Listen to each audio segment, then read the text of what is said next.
దేవునికి స్తోత్రము, దేవదేవునికి వందనములు. ప్రభు అయినటువంటి యేసుక్రీస్తు నామములో మీ అందరికీ శుభములు తెలియజేస్తున్నాను. ప్రియ సహోదరి సహోదరుడా, ఈ ఉదయకాల సమయంలో మీరందరూ కూడా ప్రభు యొక్క ఉన్నతమైన నామంలో అందరూ కూడా బాగున్నారని నేను నమ్ముచున్నాను. ప్రియ సహోదరి సహోదరుడా, దేవుని యొక్క వాక్యం సెలవిస్తుంది, దేవతి దేవుడు మన మధ్య నివసించాలని ఆయన ఎంతో సంతోషపడ్డాడు. ఆయన ఏదేను వనములో అవ్వ ఆదాములు చేసినప్పుడు మరి ప్రతిరోజు కూడా వారితోటి సహవాసం చేసేవాడు. వారి మధ్యలో దేవుడు నివసించాడు. ఎప్పుడైతే అవ్వ ఆదాములు పాపం చేసి వారు తప్పిపోయారో దేవుడు వారికి దూరం అయిపోయాడు. దేవుని యొక్క ప్రసన్నత, ప్రత్యక్షత వారు కోల్పోయారు నిజంగానే. అయితే ఐగుప్తు నుండి మరి దేవుడు ఏదైతే వాగ్దానం చేస్తున్నారో కానాని దేశానికి ఇశ్రాయేలు ప్రజల్ని నడిపించినటువంటి సమయంలో దేవుడు వారి మధ్య నివసించాలని, అందుకే ఇశ్రాయేలు సైన్యమునకు ముందు నడిచినటువంటి దైవమా? అవును కదా, ఇశ్రాయేలుకి సైన్యానికి ముందు నడిచినటువంటి దేవుడు పగలు మేఘస్తంభంగాను రాత్రి అగ్ని స్తంభముగాను నడిచినటువంటి దేవుడు. అయితే దేవునికి ఒక ఆశ కలిగింది, ఒక కోరిక పుట్టింది. ఏమండి, మనుషులంటే మనకే అనేకటువంటి కోరికలు ఉన్నాయి, మనకే అనేకమైనటువంటి ఆశలు ఉన్నప్పుడు దేవునికి ఒక్క కోరిక, ఒక ఆశ కలిగితే తప్పది. దేవునికి కోరికలు ఉండవా? దేవునికి ఆశ ఉండదా? ఉంటుంది. ఏమిటంటే తన బిడ్డలో తనకి దగ్గరగా ఉండాలి. తన బిడ్డలో లోకంలో కాకుండా ఆయనలో జీవించాలని ఆయన కోరిక, ఆయన ఆశ. ఎప్పుడైతే ఆయన నేను మీతో నివసించాలని మోషే గారితో అన్నారో, ప్రత్యక్షపు గుడారాన్ని అందులో నేను నివసించాలి, అంతే కదా. అందులో పరిశుద్ధ స్థలము, అతి పరిశుద్ధ స్థలము, ఆ ప్రత్యక్షపు గుడారంలో నేను ఉండాలి, నేను నివసించాలి. నా యొక్క ప్రసన్నత ఈ ప్రజలు తెలుసుకోవాలి అని మోషే గారితో దేవుడు అన్నప్పుడు మోషే ఆశ్చర్యపోయాడు. అయితే దేవుడు ఉండటానికి ఎందులో ఉండాలో, ఎవరిని నియమించుకోవాలో దేవుడు ఏర్పాటు చేసుకున్నాడు. ఆ మందసాన్ని తయారు చేయటానికి దేవుడు ఎన్నుకున్నాడు, పిలుచుకున్నాడు. వారిని ఆత్మపూర్ణులుగా వారిని దీవించాడు. ఎంత గొప్ప భాగ్యం అండి. ఈ దినాల్లో కూడా దేవుడు మనల్ని పిలుస్తున్నా సరే దేవుని యొక్క పిలుపునకు మనం లోబడకుండా లోకానుసరంగా మనం జీవిస్తున్నాం. అయితే ఐగుప్తు నుండి వస్తున్నటువంటి సమయంలో మరి వారు ఎంతమంది? 70 మందే కదా. యోసేపు గారు ఐగుప్తులో ఉన్నప్పుడు, యాకోబు గారు వాళ్ళు వచ్చినప్పుడు ఆ 70 మంది 20 లక్షల మందిగా వారు అభివృద్ధి చెందారంటే, ఆ 20 లక్షల మందిలో నుంచి దేవుడు ఇద్దరిని ఎన్నుకున్నాడంటే, ఈ దినాన దేవుడు నిన్ను కూడా ఎన్నుకుంటాడు. దేవునికి కావాల్సింది రూపము కాదు, లేకపోతే ఈ లోక జ్ఞానము కాదు. దేవునికి కావాల్సింది మంచి హృదయం కలిగి మనం జీవించాలి. బైబిల్ గ్రంథంలో చూసుకున్నట్లయితే నిర్గమకాండంలో చూస్తే 31వ అధ్యాయంలో ఇక్కడ మనకు కనబడుతుంది, బెసలేలు అహోలియాబు అనే ఇద్దరిని దేవుడు ప్రత్యక్షపు గుడారపు పనులు చేయటానికి దేవుడు ఎన్నుకున్నాడంటే, దేవుని యొక్క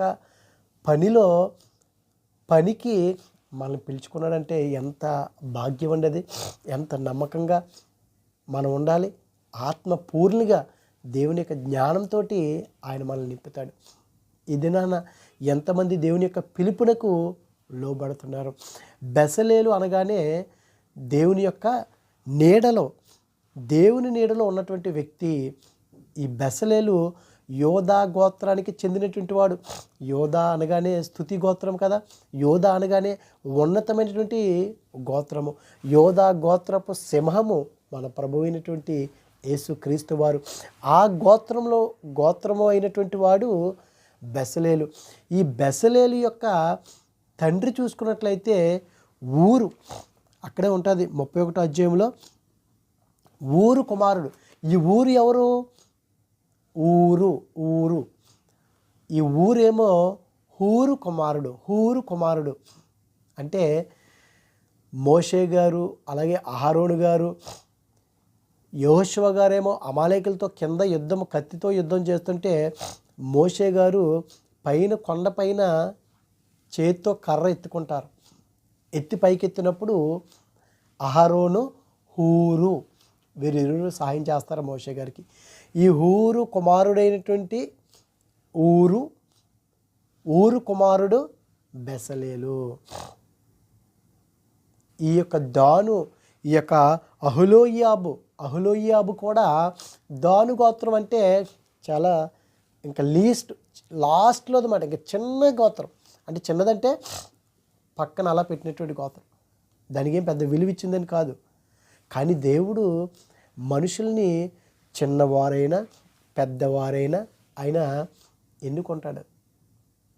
దేవుడు ఎవరినైనా సరే వాడుకుంటాడు అనటానికి దేవుడు యోధా గోత్రంలోంచి బెసలేలును, దాను గోత్రంలో నుంచి అహులోయాబును ఎన్నుకున్నాడు.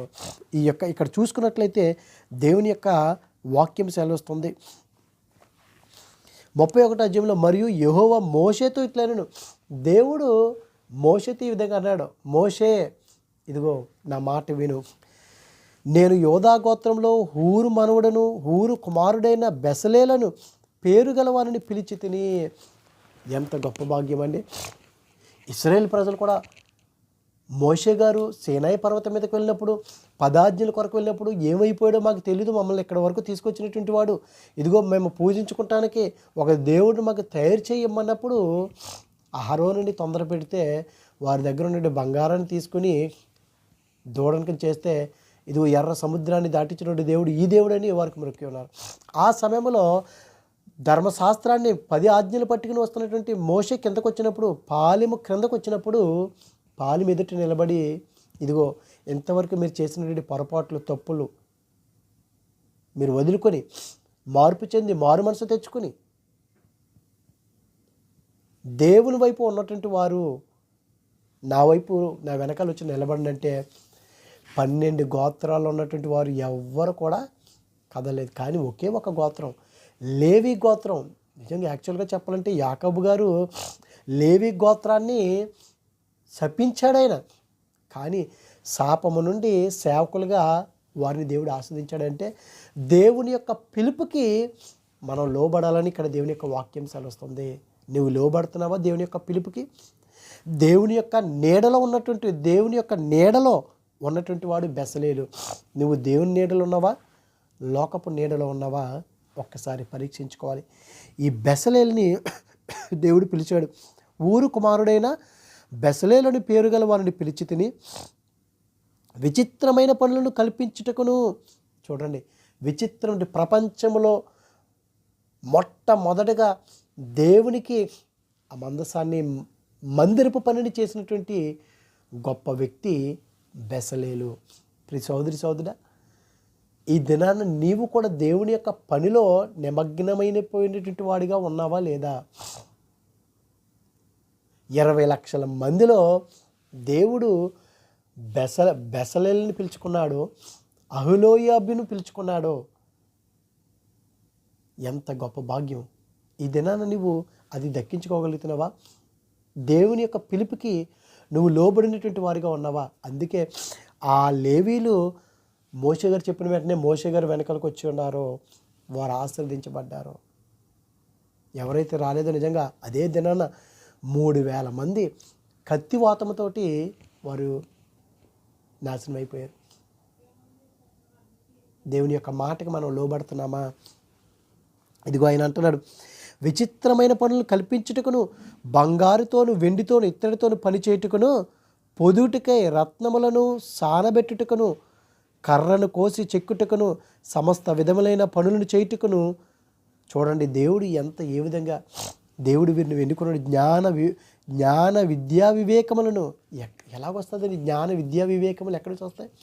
సామెతల గ్రంథంలో దేవుని యొక్క వాక్యం వస్తుంది కదా, యెహోవా యందు భయభక్తులు కలిగి ఉంటే జ్ఞానమునకు మూలము. మనం దేవుని యందు భయము భక్తి కలిగి మనం జీవించటమే జ్ఞానమునకు మూలము అంటున్నాడు. మనము ఆ జ్ఞానాన్ని, మన జ్ఞానానికి మూలమైనటువంటి ఆ జ్ఞానాన్ని మనం పొందుకోగలుగుతున్నామా? బెసలేల్ని దేవుడు ఎన్నుకున్నాడు. ఆయన అంటున్నాడు, జ్ఞాన విద్యా వివేకములను సమస్తమైన పనుల నేర్పును వానికి కలుగునట్లు. దేవుడు నీకు జ్ఞానం కలిగినట్లు, నీకు ఒక మంచి పనిలో నైపుణ్యత కలిగినట్లు, మందిరపు సేవ చేసే నైపుణ్యత కలిగినట్లు, నువ్వు బోధించేటువంటి నైపుణ్యత కలిగినట్లు, నీవు ప్రార్థించే నైపుణ్యత కలిగినట్లు, ఇదిగో అనేక మందికి సహకారిగా ఆ నైపుణ్యత కలిగి ఉండినట్లుగా అనేక విధాలుగా దేవుడు నిన్ను ఉపయోగించుకోవటానికైనా పిలుచుకున్నాడు. వానికి కలుగునట్లు వానిని దేవుని ఆత్మపూర్ణిగా చేసి ఉన్నాను. ఎంత గొప్ప మాటలండి ఇక్కడ. ఆత్మపూర్ణిగా, ఆత్మ లేనివాడు నావాడు కాదన్నాడు. ప్రియ సోదరి సోదరా, దేవుని యొక్క వాక్యం సెలవిస్తుంది. దేవుని యొక్క ఆత్మను పొందుకునే వారిగా ఉన్నామా? బెసలేలు ఆత్మ పూర్ణునిగా దేవుడు ఆస్వాదించాడు. దేవుని యొక్క ఆత్మ నీలో ఉన్నదా? లేకపోతే దెయ్యపు ఆత్మ నీలో ఉన్నదా? దురాత్మ నీలో ఉన్నదా? దేవునికి ఇష్టమైన బిడ్డగా నువ్వు జీవించకపోతే దేవుని యొక్క ఆత్మ వెళ్ళిపోయి దురాత్మ నీలో వస్తుంది. సౌలు కూడా మాట వినుట శ్రేష్టము కదా, బలులు అర్పించుట కంటే మాట వినుట శ్రేష్టము. లేకపోయినట్లయితే, దేవుని యొక్క మాటను వినకపోతే, దేవుని యొక్క పిలుపుకు నువ్వు లోబడకపోయినట్లయితే, దేవుని యొక్క జ్ఞానాన్ని కనుక నువ్వు సంపాదించుకోవాలంటే ఎంతో భయము, ఎంతో వినయము, ఎంతో భక్తి, తగ్గింపు ఇవన్నీ కలిగి ఉన్నట్లయితే, ఇదిగో దేవుడు అప్పుడు నిన్ను ఆత్మపూర్ణులుగా, ఆత్మతో ఆయన నింపుకుంటాడు. దేవుని యొక్క ఆత్మ కనుక మనలో ఉండినట్లయితే ఏ విధంగా మాట్లాడాలి, ఏ విధంగా ప్రవర్తించాలి, ఏ విధంగా జీవించాలి, ఏ విధంగా కుటుంబాలని, సంఘాలని కట్టుకోవాలో దేవుని యొక్క జ్ఞానం ద్వారా మనం ముందుకు కొనసాగుతాం. ప్రతి సోదరి 20 లక్షల మందిలో ఇద్దరిని పిలుచుకున్నాడంటే దేవుని యొక్క దృష్టి బెసలేల మీద ఉంది, అహోలీయాబు మీద ఉన్నది. అంటే ఈ దినాన దేవుని యొక్క దృష్టి నీ మీద ఉన్నదా? నీ దృష్టి మొట్టమొదటిగా ఎక్కడ ఉన్నది? దేవుని మీద ఉన్నదా? లోకం మీద ఉన్నదా? నీ దృష్టి ధనం మీద ఉన్నదా? దైవం మీద ఉన్నదా? నీ దృష్టి ఇదిగో స్త్రీల మీద ఉన్నదా? లేకపోతే ఇదిగో కుమారుడైనటువంటి ప్రభు అయినటువంటి యేసుక్రీస్తు మీద ఉన్నదా? ఒక్కసారి పరీక్షించుకోవాలి. ప్రియ సోదరి, మన మనసు దేవుని మనసు మీద ఆనుకుని జీవించాలి. అప్పుడు ఆత్మ పూర్ణిగా దేవుడు ఆస్వాదిస్తాడు.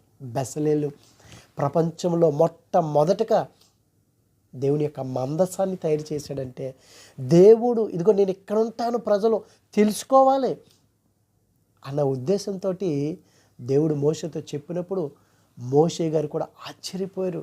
20 లక్షల మందిలో ఇదిగో యోధా గోత్రమైనటువంటి ఊరు కుమారుడైనటువంటి బెసలేలు దేవుడు ఎన్నుకున్నాడు.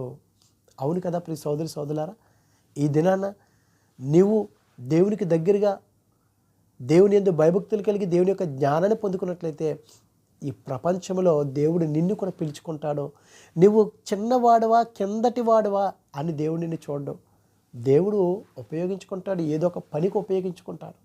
నువ్వు ఆత్మ పూర్ణిగా దేవుని యొక్క ఆత్మని పొందుకుంటావు. ఆ భాగ్యాన్ని నువ్వు దక్కించుకోవాలంటే దేవుని యొక్క వాక్యం సెలవుస్తుంది, వారిని దేవుని ఆత్మపూర్ణిగా చేసి ఉన్నాను, మరియు నేను దాను గోత్రంలోని అహిసామా కుమారుడైన అహోలీయాబును అతనికి తోడి చేసి తిని. మనం నిజంగా ఏ స్వార్థం లేకుండా నిస్వార్థమైనటువంటి సేవ చేస్తే, పరిచయం చేస్తే, దేవుని యొక్క పని చేస్తే దేవుడు మనకి ఎవరొకరు తోడుగా ఇస్తాడు. మనకు తోడుగా ఇస్తాడు అనేక మందిని. బెసలేలకు కూడా తోడుగా అహోలీయాబును తోడుగా ఇచ్చాడు. ఇల్లు కట్టేటప్పుడు మేస్త్రి ఒక్కడే సరిపోతాడా? తోడుగా వాడికి అందించే వాళ్ళు కావాలి. ఎవరికి గొప్ప? ఓన్లీ మేస్త్రికి గొప్ప వస్తుందా? లేదు, వారిద్దరికి కూడా పేరు. ప్రియ సోదరుడా, ఈ దినాన నువ్వు ఏ స్థితిలో ఉన్నా, ఏ పరిస్థితిలో ఉన్నా, నువ్వు తక్కువవాడా ఎక్కువవాడా, నువ్వు ధనవంతుడివా దరిద్రుడివా, జ్ఞానం కలిగినటువంటి వాడా జ్ఞానం లేనటువంటి వాడా అవసరం లేదు. దేవునికి కావాల్సిందల్లా దేవుని యందు భయభక్తులు కలిగి, దేవుని యొక్క జ్ఞానం కలిగి, ఆయన యొక్క ఆత్మ పూర్ణంగా కనుక నువ్వు అభిషేకింపబడినట్లయితే, ఆత్మతో నిండినట్లయితే, ఆయన పిలుచుకున్నాడో ఇదిగో విచిత్రమైనటువంటి పనులు బంగారముతోను వెండితోను ఇత్తడితోను చేటుకును, పొదుగుటకే రత్నములను సానబెట్టుటకును, కర్ర కోసి చెక్కుటకును, సమస్త విధములను పనులు చేటుకును, జ్ఞాన విద్యా వివేకములను సమస్తమైన పనులు నేర్పును వానికి, సమస్తమైన అన్ని పనులు దేవుడు మాట్లాడుతున్నాడండి. ఇక్కడ ఇద్దరు వ్యక్తుల గురించి, దేవుని యొక్క నీడలో ఉన్నారు వారు. గుడారము యొక్క అహోలీయాబు అనగా గుడారము యొక్క అని, అంటే తండ్రి యొక్క ఆ గుడారమని, తండ్రి యొక్క గుడారము. ఈ దినాన దేవుని యొక్క నీడలో కనుక నువ్వు ఉన్నట్లయితే దేవుడు మనకు నేర్పుతాడండి ఏ విధంగా మనం ఉండాలో. ఆయన యొక్క పాఠాలు కనుక మనం నేర్చుకున్నట్లయితే మన జీవితాలు మారతాయి, మన బ్రతుకులు మారతాయి, మన మనోనేత్రాలు తెరవబడతాయి. దేవునికి దగ్గరగా మనం జీవించవచ్చు. దేవునికి దగ్గరగా జీవించినట్లయితే ఆ పరలోక భాగ్యం మన గోలు, మన యొక్క నిరీక్షణ ఏమిటి? ప్రభు యొద్దకు మనం వెళ్ళాలి కదా. ఆయన వచ్చేటప్పుడు నీతిమంతులుగా ఆయన ఎదుట నిలబడేటువంటి వారిగా మనం జీవించాలి కదా. ఆ పరలోక భాగ్యాన్ని మనం దక్కించుకోవాలి కదా. మనం ఎంతసేపు ఇదే జీవితము, ఇదే లోకము, ఇదే బ్రతుకు అనుకుంటాం. కాదు ప్రియ సోదరి సోదరులారా, మొదటి కొరింథీయులకు రాసినటువంటి పత్రికలో 15:19 అనేక సార్లు మనం చదువుకున్నాం కదా. ఇదిగో మనం ఇదే జీవితం అని మనం ప్రభువునందు నిరీక్షణ ఉంచినట్లయితే మనుషులందరికంటే దౌర్భాగ్యం అయిపోతామంట. ఎందుకంటే మనకి ఇదే జీవితం కాదు, మరి యొక్క జీవితం ఉందని నువ్వు గ్రహించుకున్నట్లయితే దేవుడు మనల్ని ఆశీర్వదిస్తాడు. ఇదిగో దేవుని యొక్క పనికి పిలుచుకుంటాడో, ఏర్పాటు చేసుకుంటాడో, ప్రత్యేకపరుచుకుంటాడో. ఎంత ధన్యత అండి అది. ఇంకా ధన్యత అది. దేవుడు నిన్ను పిలుచుకుంటాం, ప్రత్యేకపరుచుకున్నట్లయితే. బెసలేలు పిలుచుకున్నాడు. బెసలేలకి ఇదిగో జ్ఞాన విద్యను నేర్పించాడు, ఇచ్చాడు. ఆత్మ పూర్ణిగా వారిని తీర్చిదిద్దాడంటే దేవుని యొక్క దృష్టి వారి మీద ఉంది. మన దృష్టి కూడా దేవుని మీద ఉన్నట్లయితే దేవుని యొక్క వాక్యం సెలవుస్తుంది కదా. విశ్వాసానికి కర్త అయినటువంటి ప్రభు అయినటువంటి యేసుక్రీస్తు వైపు చూస్తూ, ఫోకస్ ఆన్ జీసస్, దేవుని క్రీస్తు వైపు మనం మనసు ఉంచినట్లయితే, ఆయన చూస్తూ మనం మన జీవిత పయనాన్ని మనం కొనసాగించినట్లయితే, ఇదిగో ఆయన ఇంకెవరిని, దాను గోత్రంలోని ఈ దాను గోత్రం కూడా చూసుకున్నట్లయితే మనకు కనబడుతుంది. ఇక్కడ న్యాయము తీర్చేవారిగా దాను గోత్రాన్ని ఎంచుకున్నాడు. అంటే హై లెవెల్, లో లెవెల్ కూడా దేవుడు వాడుకుంటాడు. కానీ మనం పక్కన పెట్టేస్తాం, ఓన్లీ హై లెవెల్లోనే మనం తీసుకుంటాం. కానీ దేవుడు గొర్రెల దొడ్లో నుంచి పిలుచుకున్నటువంటి దావీదు గారు ఏమైనా హై లెవెల్లో ఉన్నాడైనా? లేదు. కానీ యోధా గోత్రం, ప్రియ సోదరి సోదరా, ఇదిగో దేవుని యొక్క వాక్యం సెలవుస్తుంది. అహోలీయాబును అతనికి తోడుగా చేసి తిని, నేను నీకు ఆజ్ఞాపించినవన్నీ చేయనట్లు జ్ఞాన హృదయులందరి హృదయములలో జ్ఞానమును ఉంచి ఉన్నాను. చూసారా, జ్ఞాన హృదయులందరి హృదయములలో జ్ఞానాన్ని ఉంచాను. ఎప్పుడైతే దేవుని యొక్క ఆత్మను మనం పొందుకుంటామో మన హృదయంలో దేవుని యొక్క జ్ఞానము ఆయన ఉంచి ఉన్నాను అంటున్నాడు. జ్ఞాన హృదయులందరి హృదయంలో జ్ఞానమును ఉంచి ఉన్నాను. ప్రత్యక్షపు గుడారమును, సాక్ష్యపు మందసమును, దాని మీదనున్న కరుణా పీఠమును, ఆ గుడారపు ఉపకరణములన్నిటినీ, బల్లను, దాని ఉపకరణములను, నిర్మలమైన దీపవృక్షమును, దాని ఉపకరణములన్నిటినీ, ధూపవేదికను, దహన బలిపీఠమును, దాని ఉపకరణములన్నిటినీ, గంగాళమును, దాని పీటను, యాజక సేన చేయనట్లు సేవా వస్త్రములను, యాజకుడైన అహరోని యొక్క ప్రతిష్ఠిత వస్త్రములను, అతని కుమారుల వస్త్రమును, అభిషేక తైలమును, పరిశుద్ధ స్థలము కొరకు పరిమళ ధూప ద్రవ్యములను నేను నీకు ఆజ్ఞాపించిన ప్రకారముగా వారు సమస్తమును చేయవలను. చూడండి ఏమేంటి మొత్తం అన్నీ కూడా ప్రత్యక్ష గుడారమును, సాక్ష్యపు మందసమును, దాని మీదనున్న కరుణాపీఠమును, ఆ గుడారపు ఉపకరణములంటిని, బల్లను, దాని ఉపకరణం, నిర్మలమైన దీప వృక్షమును, దాని ఉపకరణమును, ధూపవేదికను, దహన బలిపీఠమును, దాని ఉపకరణములంటిని, గంగాలము, దాని పీఠమును, ఇవన్నీ కూడా ఇదిగో నేను నీకు ఆజ్ఞాపించిన ప్రకారంగా వారు సమస్తమును చేయవలను. వారు చేస్తారు. ఎందుకంటే దేవుని యొక్క జ్ఞానము వారిలో ఉన్నది, దేవుని యొక్క ఆత్మ వారిలో ఉన్నది. దేవుడు వారిని పిలుచుకున్నాడు, ప్రత్యేకపరుచుకున్నాడు. ప్రియ సోదరి సోదరా, ఈ దినాన్ని కూడా దేవుడు మన పిలుస్తున్నాడు. పిలవటం అంటే ఒకవేళ ఆయన ప్రత్యేకంగా ప్రత్యక్షంగా వచ్చేసి మనం పిలవవచ్చు, వాక్యం ద్వారా పిలవచ్చేమో. ఇదిగో దేవుని పిలుస్తున్నా సరే, అరే నన్ను కాదు అని అనుకుంటున్నావేమో. ఇదిగో దేవుని యొక్క పిలుపుకు నువ్వు లోబడి, అయ్యో ప్రభువా నీ పనికి నేను పనికొచ్చేటువంటి ఒక పాత్రగా నన్ను మలుచుకోనయ్యా, ఏ పనైనా నాకు పర్వాలేదు, నీ పని చేయాలయ్యా అని. చూడండి, ఈ లోకంలో చూసుకున్నట్లయితే ఒక ప్రధానమంత్రి, ఒక ముఖ్యమంత్రి, వారి దగ్గర ఏదైనా ఒక చిన్న పని దొరికితే చాలు అనుకుంటాం. లేకపోతే గవర్నమెంట్ ఉద్యోగంలో ఏది వచ్చినా పర్లేదు అనుకుంటాం కదా ఈ లోకంలో. అవునా కదా? గవర్నమెంట్ ఉద్యోగం ఏది వచ్చినా పర్లేదు అనుకుంటాం. ఎందుకు? చక్కగా జీతం వస్తుంది, ఏ ఇబ్బంది ఉండదని. అలాంటిది దేవుని యొక్క పనిలో గనక మనకు ఉద్యోగం వస్తే, దేవుని యొక్క ఆ మందసం, దేవుని యొక్క ఆ సేవలో, పరిచర్యలో, అందులో గనక మనకి ఒక పనివాడిగా గనక మనకి అవకాశం వస్తే, ఈ లోకంలో 50-60 సంవత్సరాలు అయితే ఖలాస్ అయిపోయింది నీ పని. కానీ కాలేబుకి మునుమనవుడు అవుతాడు ఈ బెసలేలు. కాలేబు గారు ఏమన్నారు? ఇదిగో నేను 40 సంవత్సరంలో ఎంత బలాన్ని కలిగి ఉన్నానో, దేవుని యొక్క పనిలో 80 సంవత్సరాల వయసులో కూడా అదే బలాన్ని కలిగి ఉన్నాను. అదండి, నీకు అలసట ఉండదు. అది ఈ లోకంలో ఓ గవర్నమెంట్ ఉద్యోగంలో కనుక నువ్వు చేసినట్లయితే 60 సంవత్సరాలు నువ్వు అలసిపోయావు, నీ పని అయిపోయింది, ఇంక నువ్వు చేయలేవు అని రిటైర్మెంటు. దేవుని యొక్క పనిలో రిటైర్మెంట్ లేదు. జీవించినంత వరకు, దేవుని యొక్క ఆత్మ మనలో ఉన్నంత వరకు కూడా మనం పోరాడుతూనే ఉంటాం, ప్రకటిస్తూనే ఉంటాం, పరిచర్య చేస్తూనే ఉంటాం. ఈ బెసలేలు వారు మొత్తం సమస్తమును దేవుని యొక్క పరిశుద్ధమైనటువంటి స్థలములో పెట్టే ప్రతి ఒక్క వస్తువు అన్నీ కూడా బెసలేలు చేత దేవుడు చేపిస్తున్నాడు, ఆజ్ఞాపించాడు. ఎంత గొప్ప భాగ్యం అండి. వాక్యాన్ని వినండి, వాక్యానుసారంగా ప్రవర్తించండి, దేవునికి లోబడండి. దేవుని యొక్క నీడలో గనక మీరు జీవించినట్లయితే,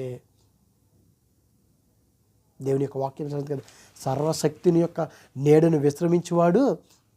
ఎంత కీర్తన గ్రంథంలో మనకి అక్కడ కనబడుతుంది కదా, దేవుని యొక్క ఆ నీడలో కనుక మనం మహోన్నతుని చోట నివసించిన వాడే సర్వశక్తిని నీడను విశ్రమించేవాడు.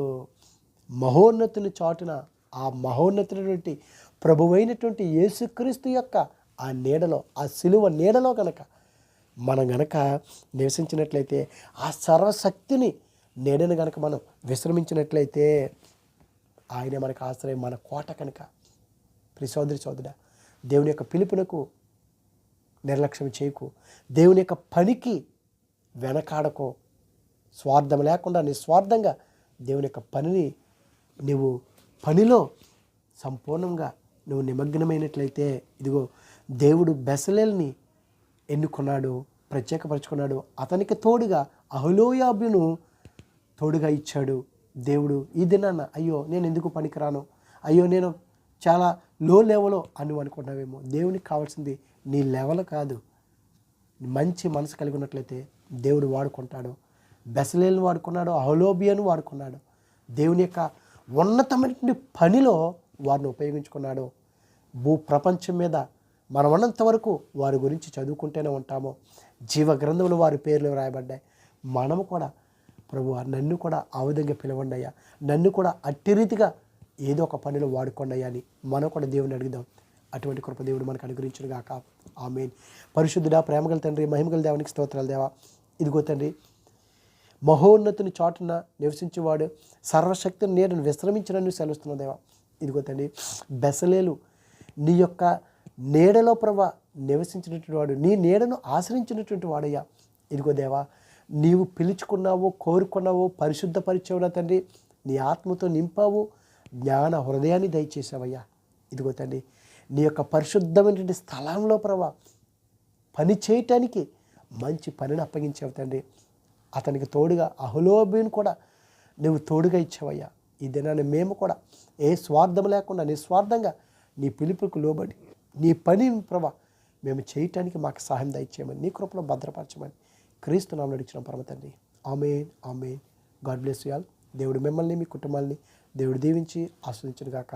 God bless you all.